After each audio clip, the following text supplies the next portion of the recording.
Today I learned Vic Tokai is not a dude, but a software company. I mean, obviously I knew it was a software company, but I thought it was named for a dude, like how Rob Zombie has other people in the band besides the frontman. But no, there is no Victor Tokai, or Vikram Tokai for that matter. Vic actually stands for Valuable Information and Communication. Well, stood. Now they're called Tokai Communications Corporation. Knife goes in, the guts come out. That's what Osaka Seafood Concern is all about. That's less fun. This whole time I'd been imagining a Tommy Wiseau-like figure, some renegade developer with wild ideas and unflappable passion for creating ambitious games with titles like Clash at Demon Head and Psycho Fox. But no. Vic Tokai hasn't developed a game since 1995's Shinseki Odyssey 2, and they were just the publisher for today's subject. I'm Eric J. Chucky, and welcome to Violent Profiles, where we discuss obscure fighting games and the rosters that define them. Before we get started, if you could cherry tap that like button and subscribe to the channel for me, I'd appreciate it. Unlike Vic Tokai, I am just one person with wild ideas and unflappable passion, and I could use the algorithmic boost. Kronos Digital Entertainment was self-described as being stuck making fighting games in the late 90s, largely because they were one of the few developers in the United States doing it at all. So it makes sense that they had intentions to follow up their 1995 financial success on the PlayStation with a sequel, Criticom 2. Originally developed with the Sega Saturn in mind, the game eventually had its title changed to Dark Rift and instead saw a release on the Nintendo 64 and PC in 1997. Footage here is from the N64 version. I tried to play it on PC via Steam purchase for that crisp look, but it would not work, so maybe don't follow in my footsteps and pay money for this. It is a drastic improvement over its predecessor, however. We've got the Soul Calibur control scheme of horizontal, vertical, and kick, everything is responsive, and most of what happens during the fight makes sense. There is still a whole button that does nothing outside of being used to finish a couple of special attack input commands per character. Aerial attacks have a minuscule execution window that renders them basically worthless, and the HUD is a little... oh gosh, what's the word? Bad. But I'll take a little clunkiness and mediocre late 90s graphic design over inexplicably rocketing into the sky and consequently my death any day. Sadly, we do also miss out on the transformative level up aspect of Criticom, which I thought was kind of fun, but again, I would rather have feature light entries than bad entries. This is the part where I typically tell a story about my history with the game, but I don't really have any. I remember seeing it on the shelves and I'm pretty sure I rented it once, but I only have the faintest memories of playing it. It does evoke that vibe of a late summer weekend, though. No schoolwork and not a care in the world, but to take a gamble on a game with Ben Grimm's moldy cousin on the cover. When I turned it off after recording for this video, I half expected there to be a rerun of Space Cases on my screen. I talk about Space Cases on this show a lot for not being an exceptionally huge fan of it. I blame Jewel State. Dark Rift is still very much in the era of the manual being important reading. The intro crawl gives us a basic definition of what the Dark Rift is, but the story proper is a little more complex. Picking up from where we left off in Criticom, the canonically victorious Sonork Nazom rose as the Emperor of the Chosen Ones and abused the power of the core prime element, which is actually a fragment of an intergalactic MacGuffin known as the Master Key that lets you travel across dimensions. Desperate for power, Demitron, the Lord Demon of the Dark Dimension, I can't decide if that name is awful or amazing, once again set out his assassin Demonica to kill Sonork and take the element. That didn't work out how either of them had it planned, and Demonica parlayed for her life by telling Sonork that his coveted element was but one of many that would lead to an even greater power. There were at least two other pieces, the Light Prime element, whose location remains unknown, and the Dark Prime element, which is buried in her master's head like Vision's Soulstone. Given how much Criticom's boss, the Emperor, resembled Thanos' notable Infinity Stone collector, I have to imagine these games were at least a little bit inspired by Marvel Comics. Sonork figures if he can track down the Light Prime element and combine it with the Core Prime element he already possesses, he'll be able to RKO Demitron and secure ultimate power. Since he's so good at winning tournaments, he sets one up with his piece of the Master Key on the line in hopes that it will bring the wielder of the Light element to him for easy pickings. Demonica seems like a good place to start the meat of this show, our only returning character from Criticom that's playable by default. Her motivation is simple. After failing her master, she's taking another shot at Sonork and his prize to curry Demitron's favor and reclaim her place at his side. Or is she? Beating the game on anything but easy requires not only defeating Sonork, but Demitron afterward. In possession of all three elements, she assumes her former master's throne as the new Lord Demon of the Dark Dimension. I think. Like a lot of fighting games at the time, the story isn't exactly cohesive. Demitron's dark element is only addressed in Demonica and Sonork's endings, perhaps intentionally as they're supposedly the only 3 people who know about it, while the light element isn't covered in any of them. It's implied the light element is possibly part of Morphix, so maybe in killing him, the winner of the tournament obtains it too, but I don't know. There's not a linear sequel to Dark Rift, the story stops here, so maybe Sonork's plan to draw out the 3rd failed and Demonica only has 2 of the elements? Hey, that's still pretty good. When we last left Demonica, she looked different. Even more than her final form in Criticom, to be blunt. Honey, you got real ugly. Her fighting style is mostly big swipes and flailing with her claws, supported by a teleport uppercut the opponent always blocks, flamethrower breath, and this move, which is called Incubus Shot. Thrusty. Since we mentioned Morphix, let's explore his role in the story. This is the guy I remember most from whatever time I spent with Dark Rift back in the day, but that does not extend to the man's backstory. Apparently, the setting for Criticom and Dark Rift is the neutral dimension. We're already familiar with the dark dimension from which Demonica and Demitron hail, but there is also a light dimension where energy beings like Morphix spend their days, glowing, I guess. He doesn't seem to be here to fight, as he only defends himself when threatened or provoked, but whatever his true intentions might be aren't clear. His ending doesn't help, as the core element suddenly jabs him in the chest and turns him green. In fact, it turns the whole planet green. So green, it explodes. Too much green energy is dangerous. Morphix is left floating there in space, green and alone, until he turns his face to the camera and oh no, it's Red Eyes Man from that one meme. I don't think Red Eyes Man is a good person. This does not bode well for Morphix. The manual describes his fighting style as like a food processor, which is fairly accurate. Lots of spinning, lots of blade hands, though the recovery on most of his multi-hit moves is brutal, and he's a lot floatier than I expected. You'd think there would be more light or energy involved in the fighting style of a being made of light and energy, but not so. He gets one projectile and it is okay.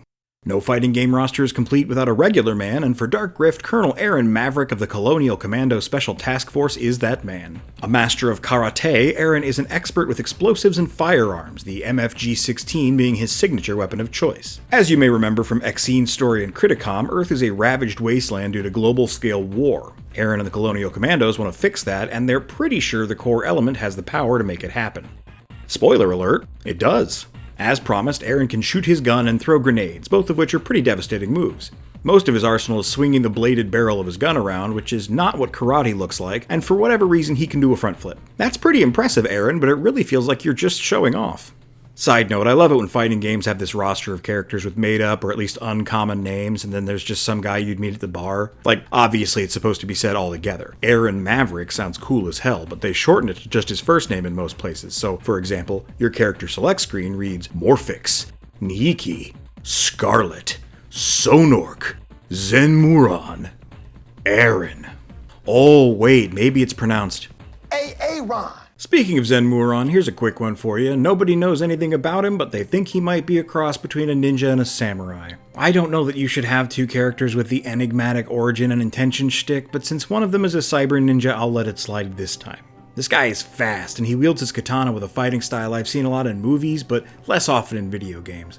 Honestly, most of his special moves are these big, deliberate strikes that break up the flow of a fun rushdown character, and I had a lot better time just slicing and dicing with his normals than I did pulling off the trickier stuff. Sadly, it seems Zenmuron might actually be a mistranslation of Zenmoron, because this genius fights through 9 other combatants, and who knows how many others to get to the tournament in the first place, and is then pretty sure he could destroy one of the universal keystone shards with his regular-ass samurai sword. Predictably, he cannot, and it literally blows up in his face. The text ending from the N64 version suggests he's been consumed by the evil power of the element, like Morphix, but the comic timing of it looks a lot more like a beleaguered camera spike.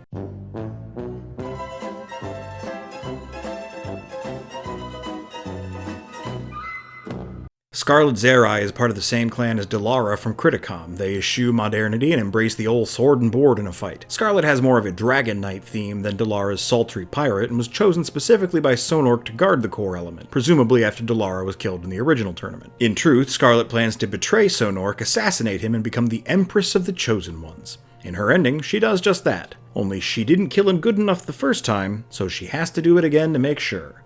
That's dumb. Why do all members of the Zerai clan have dumb endings?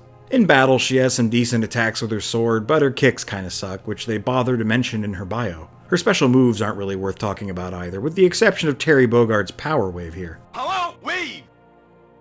Let's talk about another Criticom throwback in Gore. See, the first game had Gorm, but this is Gore. Two incredibly different members of the Dorlon race. Gorm had a spear, and Gore has an axe. So, there you have it.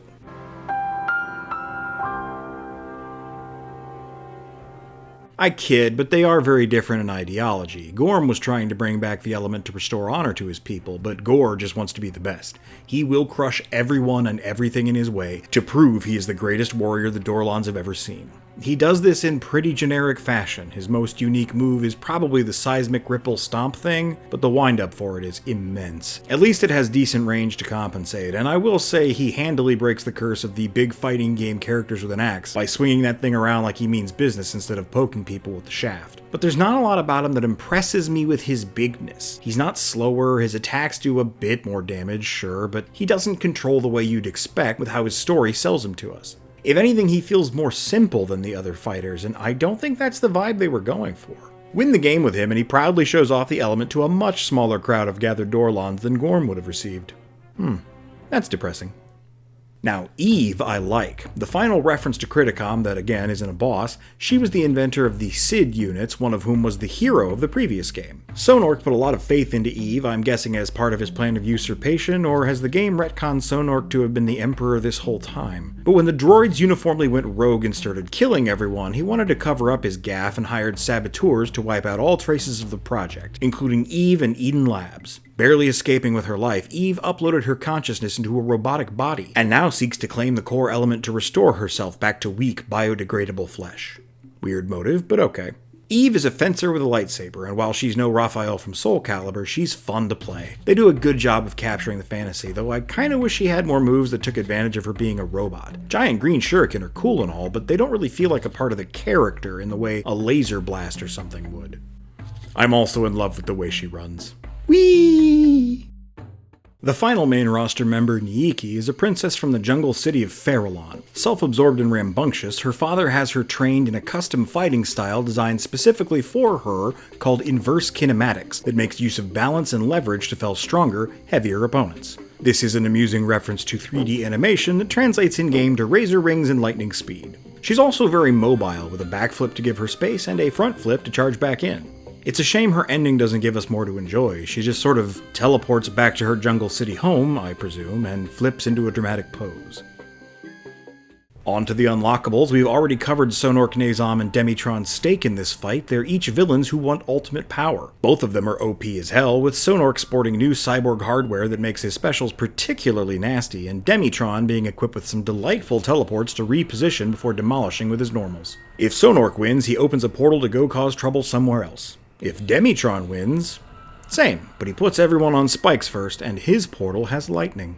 These endings feel a lot more Airgites than Criticom, which is disappointing. I don't feel like I glean as much about the world's lore as I did in the previous entry, which was probably the most compelling part about the game. Even still, one can assume everyone but the victorious Sonork and Demonica, with her bargain, perished in the last tournament. In preserving the basic themes, many of the characters reference the roster from the previous game, and you can kind of pick up on what happened in the interim. The Dorlons have diminished after Gorm's defeat, for example, while Earth has finally united and is trying to fix itself. But then there are obvious places for plot that seem to be overlooked. Scarlet might have been better motivated by revenge against Sonork for killing one of her kin. Zenmuron could be a long-lost member of the same people as Yenji, or perhaps a more markedly malevolent force that absorbed their ancient techniques for his vile ends. I like that they didn't rely on everyone surviving the last game for some inexplicable reason, but they could have done more to link the worlds.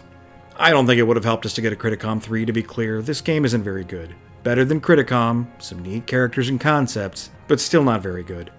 Ah well. We do have one more game from Kronos Digital Entertainment to explore, most likely sometime next year, but the setting and characters will be completely fresh. Everyone say goodbye to Sonork. Goodbye, Sonork! Next time on Violent Profiles, I want to play something big. And I mean big. Like an inch over 7 feet big. Don't forget to hit up our Patreon at the $5 tier. Like all the names currently on screen, your name will join them and you'll get episodes a whole month early. Until next time, white out.